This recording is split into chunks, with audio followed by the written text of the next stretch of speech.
Assalamualaikum warahmatullahi wabarakatuh. Perkenalkan, nama saya Triana Olivia Tahol dengan NIM 220. Di sini saya akan membahas mengenai dasar-dasar penelitian.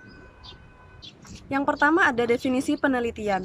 Secara etimologis, penelitian berasal dari kata research, yang berarti kembali dan search yang berarti mencari. Jadi secara etimologis, penelitian berarti mencari kembali. Namun fakta yang terkandung dalam kata research sendiri jauh lebih luas daripada sekedar mencari kembali atau mengungkapkan. Hal ini terlihat dari beberapa definisi penelitian. Salah satu definisinya yaitu penelitian adalah proses menarik kesimpulan atau cara pemecahan masalah berdasarkan data dengan menggunakan langkah-langkah perumusan masalah, penyusunan kerangka berpikir, pengajuan dan pengujian hipotesis, serta penarikan kesimpulan. Selain itu, penelitian juga didefinisikan sebagai kegiatan untuk memperoleh fakta-fakta atau prinsip-prinsip, baik kegiatan untuk penemuan, pengujian, ataupun pengembangan dari suatu pengetahuan dengan cara mengumpulkan, mencatat, dan menganalisa data yang dikerjakan secara sistematis berdasarkan ilmu pengetahuan atau metode ilmiah. Ada juga beberapa definisi penelitian menurut para ahli. Yang pertama, menurut Cooper dan Emory, suatu penelitian sistematik bertujuan menyediakan informasi untuk memecahkan masalah. Menurut Skaran, penelitian merupakan usaha yang sistematik dan terorganisir untuk meneliti masalah yang spesifik yang memerlukan jawaban.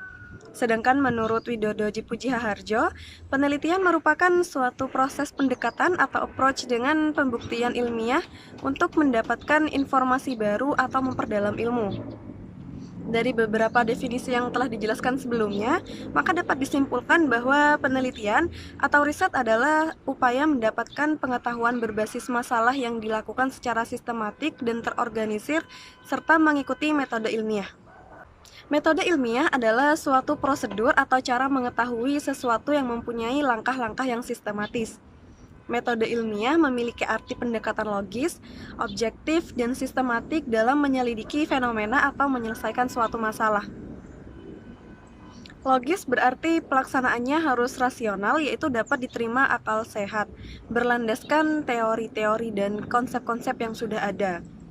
Objektif yang berarti tidak memihak, disampaikan secara eksplisit sehingga apabila diulang oleh orang lain ataupun dirinya sendiri pada waktu yang berbeda, maka prosedur dan metodenya tetap akan sama.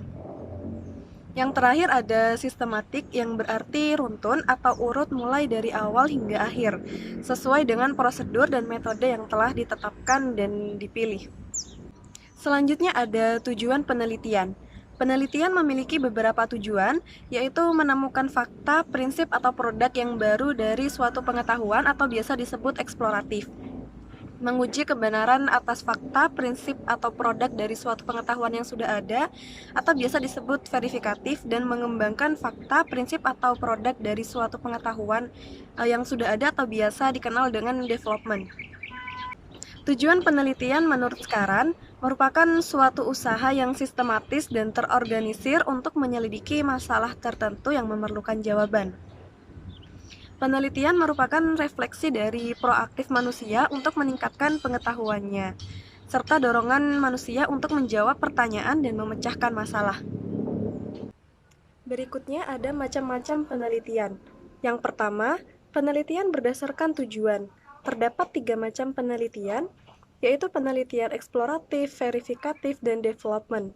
Penelitian eksploratif adalah salah satu jenis penelitian sosial yang bertujuan untuk memberikan sedikit definisi atau penjelasan mengenai konsep atau pola yang digunakan untuk penelitian. Penelitian verifikatif adalah penelitian yang dilakukan dengan tujuan untuk menguji atau membuktikan kebenaran dari pengetahuan yang telah ada sebelumnya. Sedangkan penelitian development adalah penelitian yang bertujuan untuk mengembangkan suatu produk baru atau menyempurnakan produk yang sudah ada dan telah dibuat.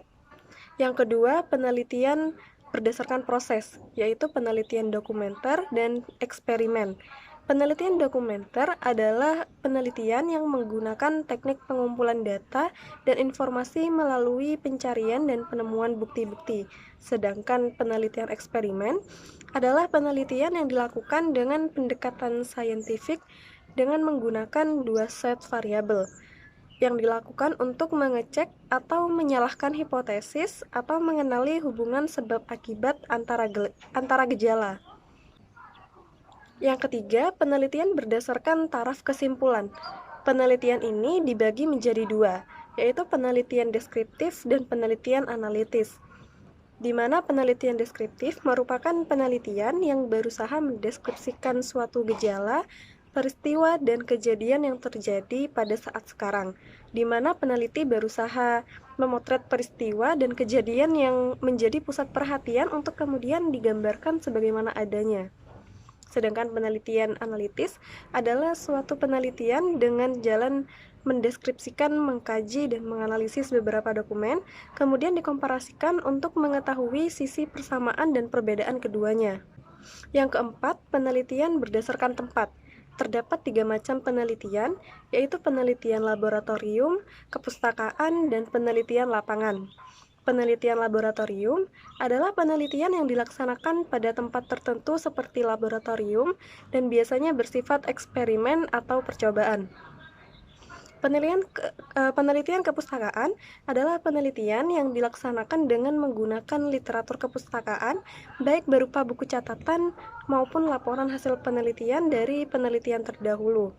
Sedangkan penelitian lapangan adalah penelitian yang dilakukan dengan menggali data yang bersumber dari lokasi atau lapangan penelitian dan kenyataan sekitar. Kelima, penelitian berdasarkan pemakaian. Terdapat 2 macam, yaitu penelitian murni dan terapan. Penelitian murni adalah penelitian yang bertujuan untuk memahami permasalahan secara mendalam atau untuk mengembangkan teori yang sudah ada. Sedangkan penelitian murni adalah penelitian yang dilakukan untuk mendapatkan informasi yang digunakan untuk memecahkan suatu masalah.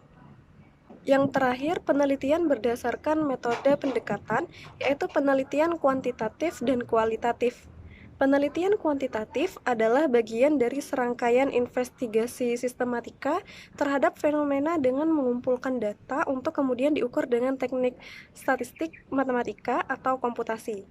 Sedangkan penelitian kualitatif adalah penelitian yang bersifat deskriptif dan cenderung menggunakan analisis.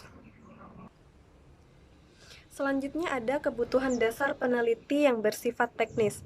Yang pertama ada kemampuan keilmuan, yaitu peneliti mempunyai kemampuan di bidang tertentu. Kedua, masalah, yaitu peneliti mempunyai permasalahan yang akan diteliti. Ketiga, sumber daya pendukung, yaitu peneliti memiliki cukup sumber daya pendukung seperti biaya, tenaga, waktu, dan saran atau fasilitas. Yang keempat, metodologi penelitian, yaitu peneliti mampu memilih atau menggunakan metodologi penelitian yang tepat seperti jenis dan sumber data, sampling, metode dan alat pengumpulan data, serta metode analisis data. Kemudian ada sifat penelitian.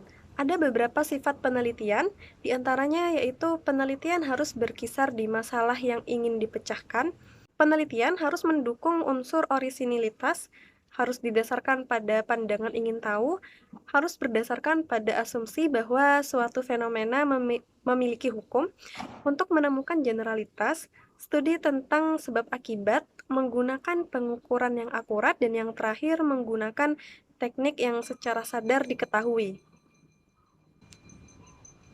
Selanjutnya ada etika penelitian. Selain didasarkan pada kaidah-kaidah ilmiah atau metode ilmiah, pelaksanaan penelitian harus mengikuti etika penelitian. Etika penelitian berkaitan dengan norma-norma, yaitu norma sopan santun, norma hukum, dan norma moral. Dalam norma sopan santun, peneliti harus memperhatikan konvensi dan kebiasaan dalam tekanan di masyarakat. Dalam norma hukum, apabila terjadi pelanggaran, maka peneliti akan dikenakan sanksi. Sedangkan dalam norma moral, peneliti harus memiliki sikap dan kesadaran yang baik dan jujur dalam penelitian. Contoh pelanggaran etika penelitian. Yang pertama, pengubahan data atau informasi, atau bisa disebut dengan manipulasi data atau informasi.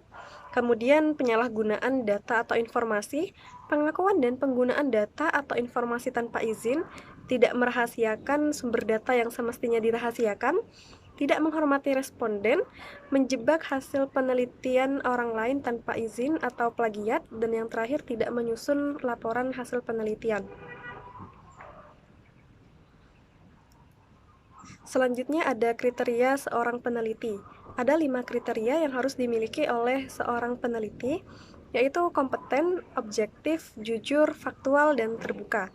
Yang pertama, kompeten, yaitu seorang peneliti harus menguasai dan mampu melakukan penelitian di bidang ilmu sesuai dengan bidang penelitian.